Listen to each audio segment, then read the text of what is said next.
Wrong screen. There we go. There we go. Here we go. I was typing something into the chat and I looked up at the screenshot. I was like, that's me. My bad. Okay. So let me get this video started. And then let me bring up the article. So this was reported off of motherboard.vice.com. I call it Walmart-Gate. And let me go ahead and start that timer. Reason being, as the title says in this article, Walmart says glitch caused apparent E3 spoiling leak. Titles are speculative. The electronic, this is written by Ham before I forget, Jordan Pearson. The Electronic Entertainment Expo, or E3, is a trade show that for 2 decades has given video game companies a platform to unveil their upcoming projects. There's always an air of expectation for gamers who annually hold their breath to see what new digital delights will served up in the year ahead.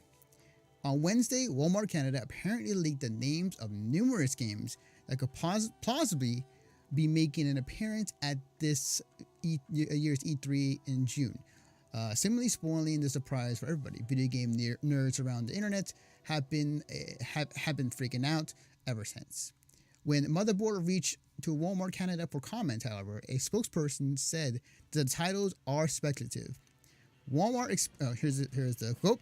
Quote, Walmart experienced a technical glitch that allowed certain items to be posted to our website for a short period of time. Director of Corporate Affairs of Walmart Canada told Motherboard in email, the items posted were speculative in nature and only game publishers can confirm the announcement of a release. We apologize for any confusion this has caused. Like the gaming community, Walmart looks forward with anticipation to those announcements, unquote. So this broke last week, or in the past week, I should say. The games that were leaked, per se, when it came to a full list, a page of what games they put on their store that were future titles. And they say, these aren't entirely true from this article.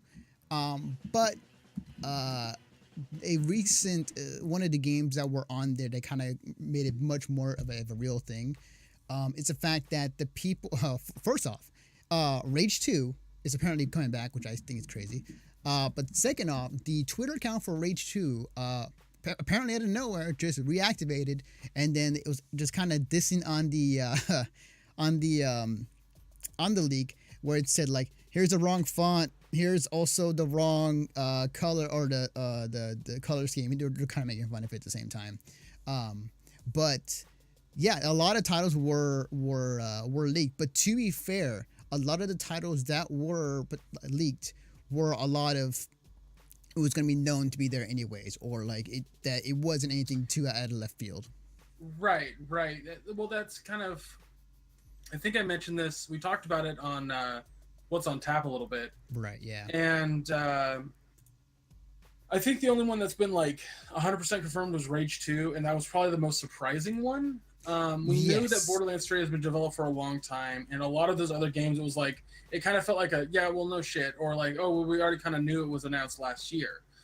I personally, I've said this before, I personally don't think watching E3 should be about the surprises. I think E3 should be about enjoying a show and looking forward to what's in the future. Unfortunately, I think a lot of people do intend to get angry at this list. I don't know. I think. Well, let me rephrase that. They get angry at Walmart.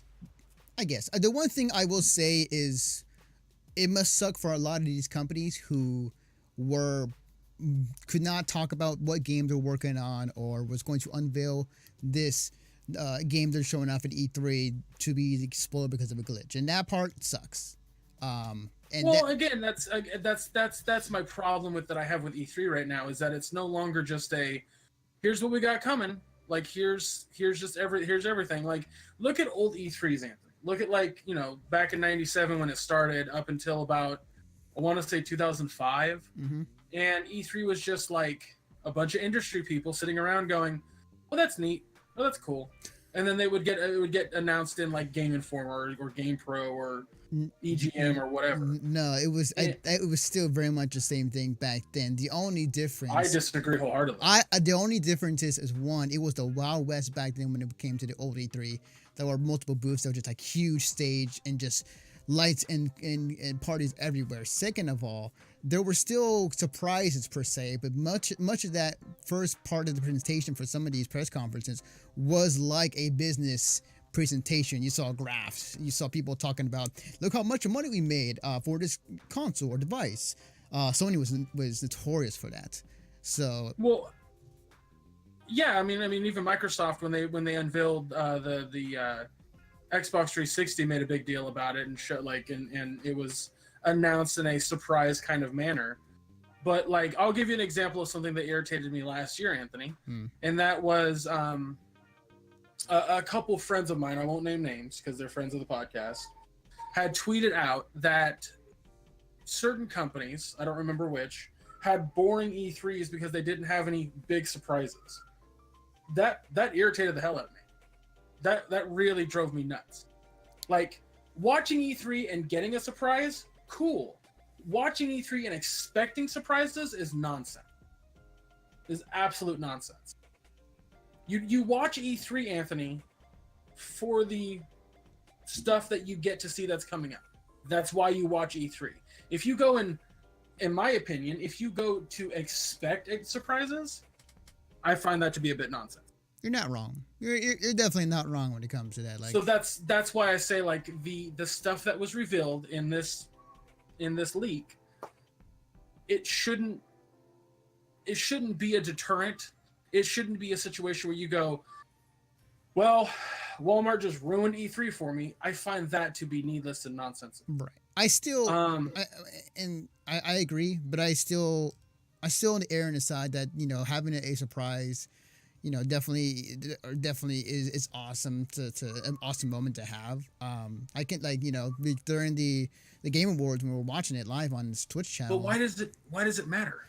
It doesn't matter. It's just real. It's cool. Like it's not needed. Like it's not like I'm going there, oh, I'm hoping that these, you know, big surprises happening. If they're not, then I'm bummed. Like, no, like when it comes to the unexpected surprises, it's like those are the type of moments where, like, you don't know what exactly is coming, and when you find out that what that game is, or in my case, I freak the fuck out in some cases. Is it needed? Is it needed? No, but it's helpful. Let's talk about Days Gone here. You know, the first time they showed off this game, it was a bit of a surprise because nobody expected it, and they showed off like the horde mode sort of thing with the zombies, and then next year they showed I think some more of this kind of footage. I think this was at the PlayStation event. Was this at E3 or was this at the Experience? I think this might be. This is E3. That's right. Yeah. Okay. E3, yeah. So they showed this at last E3, and I don't think anybody was like, "Well, this isn't surprising." I think everyone was just kind of like, well, "That was cool. I'm excited about that game," or "I don't give a shit about zombie games anymore." It was one of those two reactions. Right. Did it lessen like this game? No, it didn't change anything. So I just don't. It's just a weird concept to me, and I don't understand why people need to get so up in arms about this leak. Also, on a completely different side note, Walmart, it wasn't a glitch. You calm down. Yeah, I was about to say that too. Like, you made a mistake, just own it. Yeah, you made a mistake, and yeah, just own it. Because, like, if I would say for the most part, I think if anybody that's really pissed off at them or has heard an earful from them is the publishers and the game companies yelling at them, saying, like, you know, fuck you, why'd you, you know, release this, we're gonna do this at E3 and yada yada. I can understand that. But yeah, definitely, Walmart definitely own up to it at this point. Like, yeah. Yeah. But with that side, of all these games that have been shown, like, I'm excited to see what they look like. Like the other game on here that surprised me is like Just Cause 4. I was like, what? They're making another one? Because I've never seen that game in ages. So, like, what are you talking about? It was literally just 2 years ago that we saw Just Cause 3. Wait, really? Damn. Yeah. Time flies. Time flies when you cover this industry. I was like, what are you talking about? Yeah.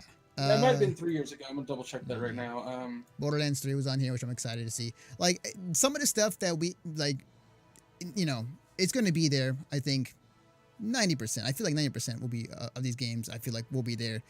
But I don't know, man. Like I really. I'm excited to see footage. Yeah, same here. Like we don't know what these games look like. Oh, 2005, so 3 years ago. Okay. 2005. You mean 2015? You said yes. You said 2005. Yes. I meant 2015. Okay.